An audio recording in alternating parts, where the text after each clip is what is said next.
Earlier this year, we found ourselves in Bulgaria for the In the Palace Short Film Festival, an Oscar qualifying festival for short films.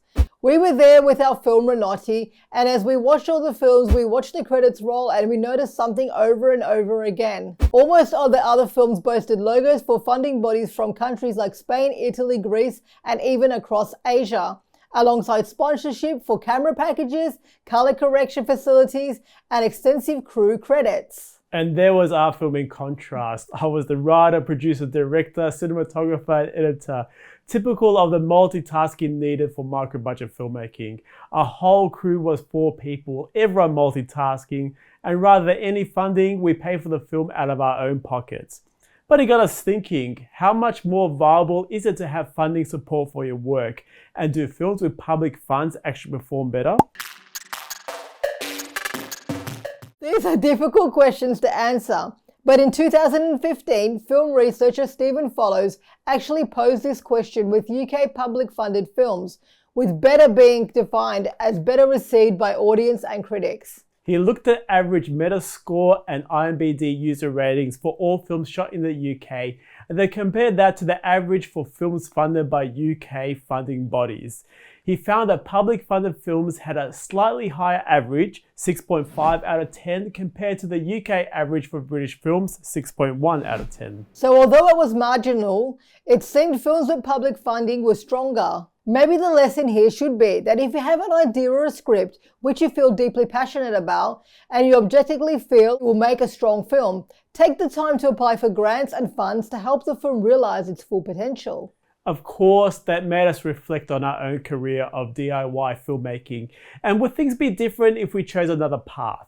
Film school, grant-supported short film, first feature fully funded, and so on. You see, there are various levels of indie filmmaking. Our approach, micro-budget, complete DIY, using our own resources, it's the bottom of the totem pole. It is a constant battle to be taken seriously within filmmaking circles and without. Many is the conversation with outsiders. Hey mate, what do you do? Oh, I'm a filmmaker. A filmmaker? That's cool. So which films of yours have I seen on Netflix then, eh? None. Or with distributors. Hey, great to see you here. Can I send you my film so you can look at it for distribution? Have you got any stars in it? No. We'll pass. Oh. Or the worst, with other filmmakers. This is paraphrased from a real conversation at an industry networking event in London. Well, you see, I'm one of the producers of Holy Spider. Have you heard of the film? Yes, I have. And what about yourself? What have you done? I made a documentary about cats. Oh, okay then. Well, you enjoy your evening, okay? Nice to meet you. Okay, nice to meet you. Eventually, you'll learn to ignore the upturned noses and embrace the upside of micro-budget filmmaking. It's liberating to have complete independence, lower costs, offer more potential to recoup, no need to compromise to meet eligibility criteria, and no need to wait to make your film. However, some part of us can't help but wonder if this DIY approach has perhaps led to missed opportunities. Looking back at our publicly funded films like Daughter and Cats of Malta, their reach and impact has far exceeded our DIY projects. Daughter premiered at a local community event drawing 180 attendees, including local council members and NGOs. We raised money through charity funds, touring across Victoria, and from what I heard from producers in LA, Catherine Langford was also headhunted this way. Cats of Malta, meanwhile, represented Malta at the AFI European Showcase. It has distribution in the US, across Europe and Japan. It is set for PBS distribution in America. It's going to screen at Japanese theatres, and is our most critically praised film by a long way. From all the evidence, it's plainly clear that funding not only sustains filmmakers, builds careers, but also enhances visibility and connections, key elements in the industry. Of course, we understand it is not as simple as should we go the traditional film finance path or the DIY path. Many filmmakers taking the DIY path do so because they have no other choice. Funding bodies tend to have a particular taste for which type of film they will support, quotas to hit and agendas to tick. So not every project or filmmaker is a right fit for funding. So if you badly want to make your film, often the only option is to buck the system and find a way to get it done yourself. Can you find success doing this? Of course you can. But will anybody in the industry really care about your work? Probably not.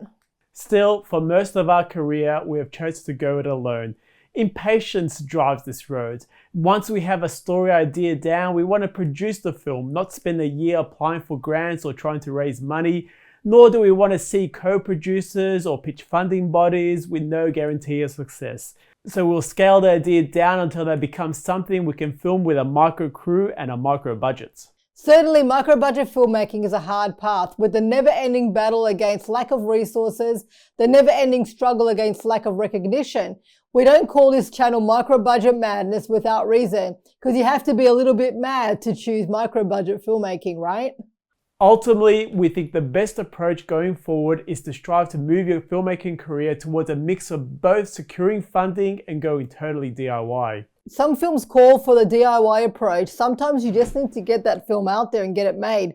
Learning more about yourself and advancing your filmmaking career by making that film now, rather than spending a year or more trying to raise money and securing those grants. Other times, doing things the traditional way and taking the extra time to put your film idea in front of the people who control the funds, or partnering with a more experienced producer, it's the right call for the project and for your career.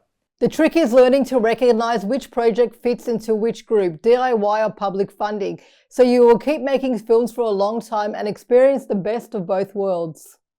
We thank you for watching, and if you got a lot out of this video, we think you'll also enjoy this video. Our film festival is worth your time and money. Thank you so much for being here, and don't forget to like and subscribe and comment to let YouTube know that you love our content so we can keep showing you more like it.